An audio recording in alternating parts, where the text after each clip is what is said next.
Bonsoir à tous. Je m'excuse vraiment, choquée, ma vidéo va les énerver. Je souffre depuis 7 ans aujourd'hui à cause d'un enfant que j'ai eu. Je ne sais pas, ce monsieur, je ne le connais pas trop, mais j'avais gardé sa photo depuis l'année 2015. Il était en mission à Poussiéré, dans ma zone résidence, où il a été affecté pour 3 mois. En cette année-là, il y avait la trouble dans ma ville où les Boko Haram, c'était le temps de Boko Haram à l'extrême nord, j'étais là-bas et puis un soir il y a eu des coups de feu dans la ville. Je me suis retrouvée dans son hôtel, question de me réfugier dans son hôtel qui était juste en face de ma petite boutique. Voilà, ce soir-là, il était sorti pour prendre quelque chose, je ne sais pas quoi, et puis il m'a vu, j'étais assis là devant la cour dans l'hôtel, il m'a invité de venir me réfugier dans sa chambre.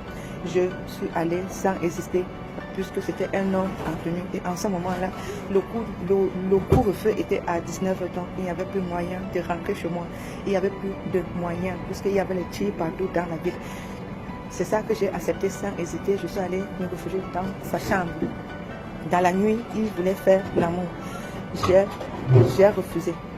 Tellement il a insisté, il s'est quand même protégé. Tellement il insistait, étant déjà sur moi, je balançais mes fesses de gauche à droite. Les préservatifs se sont percés, donc il a quand même pu me pénétrer comme ça. Je m'excuse pour le mot, je dis que la vérité, rien que la vérité. Voilà que 3 mois après, j'ai constaté que j'étais enceinte. Puisque le lendemain du jour-là, on s'était changé de numéro. Après 3 mois ou 4 mois, je lui ai fait part que j'étais enceinte. Pas ça. Arrête de dire que je suis le père de ton enfant. Je lui ai dit que ah bon, je ne suis pas là pour ton argent. Ton argent n'a pas d'eau. Il faut garder. Je pense à l'avenir de notre enfant. Quand tu as décidé que tu vas te comporter ainsi, s'il te plaît, pense au moins à mon enfant qui va aller à l'école d'ici quelques années. Il m'a convaincu qu'il faut laisser. Je vais te suivre. Étant naïf que j'étais, je suis rentrée à Poussiéré. Parce qu'il m'avait dit qu'il devait venir dans la ville de Poussiéré pour faire l'acte de naissance de mon enfant. En se séparant, il m'a dit il y a aussi quelque chose qu'on doit faire. On doit faire le test d'ADN. Il m'a dit on doit faire le test d'ADN. Mais le test d'ADN, c'est quoi encore? C'est quoi encore que tu veux que on fait? Il me dit c'est un test pour voir vraiment si je suis le père de ton enfant. Ah bon? Tellement que tu m'as abandonné durant la grossesse, voilà que la test d'ADN que Dieu même a fait. Quand tu vois l'enfant, quand tu regardes l'enfant si et toi là, est-ce qu'il y a encore un doute là sur ça? Tu me demandes encore quel test d'ADN? Test d'ADN pour les blancs là, est-ce que ça dépend test d'ADN pour Dieu? Regarde l'enfant si et toi. Il m'a poussé de sa voiture. Il m'a dit je retourne là où tu sors. Dans toute sa famille, il ne m'a même pas donné d'argent de transport de jour. Comme j'avais refusé ces 300 000 francs, il ne m'a pas donné d'argent du transport. Je me suis encore endettée. J'ai appelé toutes les amies que je connaissais à Poussiéré. Ils m'ont envoyé 35 000. Envoyé 35 000. Moi, je vais de pour ça. C'est là où j'ai pris touristique pour Mawa. Arrivé à Mawa, j'ai complété l'argent pour rentrer. Si moi, rentrer 105 francs, sans même pas la photocopie de la carte d'identité pour faire l'acte de naissance de ma fille. Avant qu'on ne se sépare, il m'avait dit que quand mon enfant aura 7 ans, il va me faire l'enlèvement. Ce qui me fait encore plus mal est que, voilà, 7 ans est déjà arrivé. Ce bébé que vous voyez là a déjà 7 ans aujourd'hui. J'avais tellement pleuré avant que j'avais dit que dans ma vie, je ne veux plus jamais pleurer. Voilà ça que 7 ans est arrivé maintenant. Ma tête, mon esprit ne se repose plus. J'ai tellement peur que il va vraiment me faire l'enlèvement là. Je bouge sur une famille. Maman Betty n'a jamais dépensé ses 5 francs pour payer les frais de l'hôpital de mon enfant. Ni l'ADN, ni acheter un parent pour mon enfant, il n'a jamais rien fait. Et aujourd'hui, voilà 7 ans qu'il m'avait dit qu'il devait venir. Parce qu'il m'avait dit que je pars. Quand mon enfant a eu 3 ans, À 3 ans, tous les enfants partent à la maternelle. Je lui ai fait appel. Il m'a toujours rejeté. Je lui ai suivi au niveau de Yaoundé. Ses amis m'ont dit qu'il travaille au niveau de Yaoundé. À la brigade criminelle de quoi, je ne me rappelle plus. Il y a de cela 4 ans aujourd'hui que j'étais là-bas. Je suis allée le voir. Dieu merci de trouver au bureau. Il m'a toujours rejeté. Il m'a toujours rejeté. J'étais avec un ami qui a décidé de m'accompagner. Un tchadien, une camarade tchadien qui a décidé de m'accompagner jusqu'à Yaoundé. On était arrivé là-bas. Il m'a rejeté. J'ai encore tout fait. Rien n'a marché. Je suis rentrée à Kousséry. J'ai élevé mon enfant. 3 ans, elle n'a pas fait la maternelle. Tellement que mon bébé était tombé malade durant sa naissance. Puisqu'on n'avait même pas à manger. On n'avait même pas à manger et mon sein était malade. Donc, jusqu'aujourd'hui, mon bébé a un retard de croissance. Elle ne parle pas normalement. Elle a peur de tout le monde. Donc, s'il m'enlève encore mon bébé là, soit je vais mourir, soit c'est mon bébé qui va mourir. Je ne veux pas perdre mon bébé, s'il vous plaît. La famille ne veut pas perdre mon bébé. À 4 ans, mon bébé a fait la maternelle ici. Au début, on n'a pas accepté parce qu'elle n'a pas l'acte de naissance. Aujourd'hui, j'ai envoyé mon bébé au niveau de Douala. Mon bébé n'est pas à l'école. Depuis que la rentrée a commencé, mon enfant n'est pas à l'école.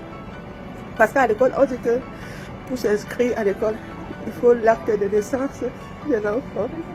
Je ne sais pas comment je vais faire. Tous les enfants passent à l'école le matin.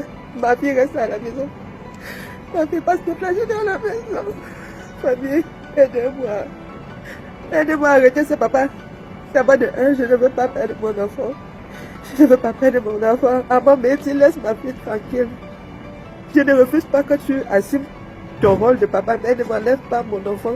Je te dénonce aujourd'hui devant la population, devant le public, devant tout le monde. Parce que ce que tu fais, j'ai tant supporté mon frère. J'ai tant supporté. C'était quelque chose que je ne voulais pas, c'est toi qui m'as forcé. Je lui ai appelé que, voilà, ma fille est gravement malade.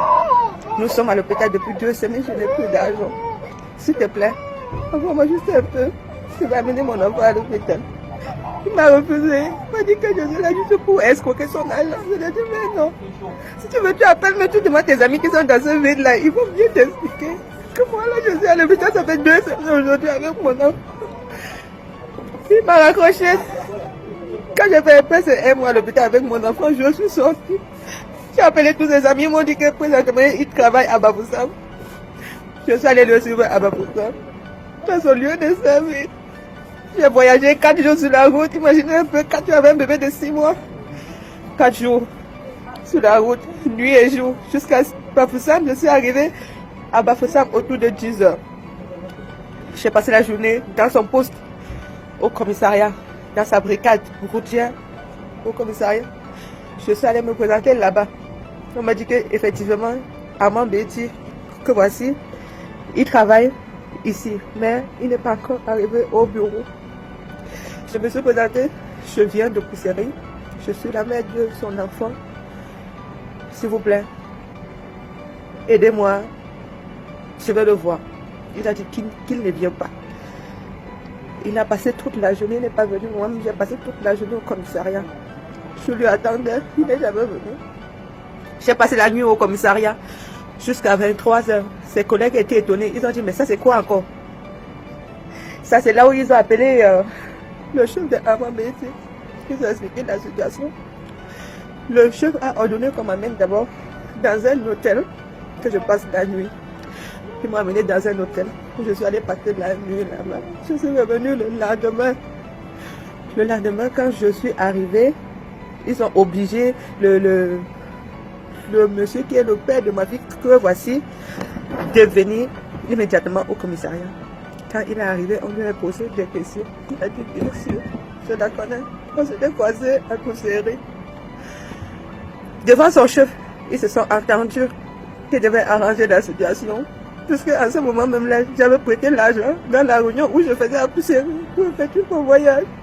Je n'avais plus de fonds de commerce, la santé de mon bébé avait tout pris mes économies. Oh. Il a rassuré devant son chef que et devait arranger la situation, que je ne devais plus m'inquiéter. J'ai pris le numéro de son chef, parce que son chef m'avait donné son numéro de téléphone. Mais s'il y a quelque chose qui ne marche pas, que je lui fais appel. C'est comme ça que, quand on était sortis, il m'a convaincu que, comme tu vois là, je n'ai rien à foutre de toi. Je m'en fous de toi. C'est pas parce que tu es arrivé devant mon chef que ça va faire quelque chose.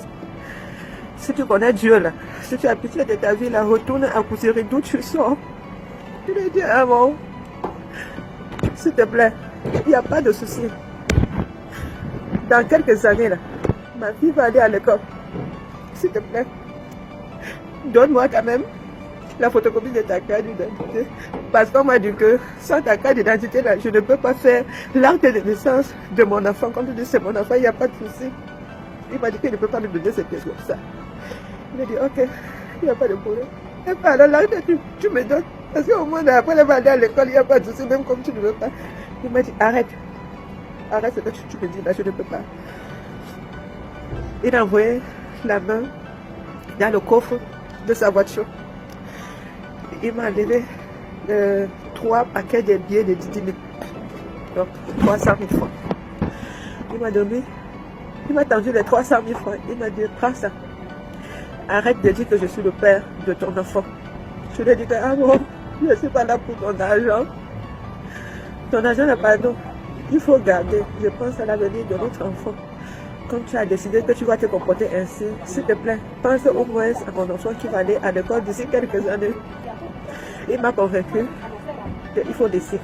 À Kousséry, je vais te suivre.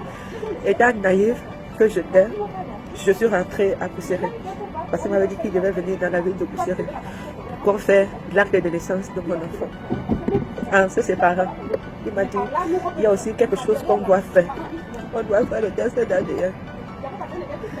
Il m'a dit on doit faire le test d'ADN. Il dit mais le test d'ADN, c'est quoi encore? C'est quoi encore que tu veux en fait, il me dit c'est un test pour voir vraiment si je suis le père de ton enfant. Ah bon. Tellement que tu m'as abandonné durant la grossesse, voilà le test d'ADN que Dieu me m'a fait. Quand tu vois l'enfant, quand tu regardes l'enfant sur toi là, est-ce qu'il y a encore un doute là sur ça? Tu me demandes. NT Global Transit, votre entreprise d'import, export et de groupage à l'international. Chez NT Global Transit, vous pouvez importer ou exporter toutes sortes de marchandises avec une assistance 24 heures sur 24. NT Global Transit est spécialiste en chargement et transport de vos conteneurs de l'Europe vers l'Afrique et de l'Afrique vers l'Europe. Le groupage, le transport de vos voitures pour l'Afrique en toute assurance, garantie et rapide. NT Global Transit en Europe est basé dans la ville de Cologne en Allemagne et répond au téléphone 0049 221 29 81 39 et 37. NT Global Transit en Afrique est basé dans la ville de Douala au Cameroun et répond au téléphone 00237 697 38 03 et 61. Pour plus d'informations, dirigez-vous sur notre site www.ntglobaltransit.com. Chez NT Global Transit, nous vous facilitons la vie.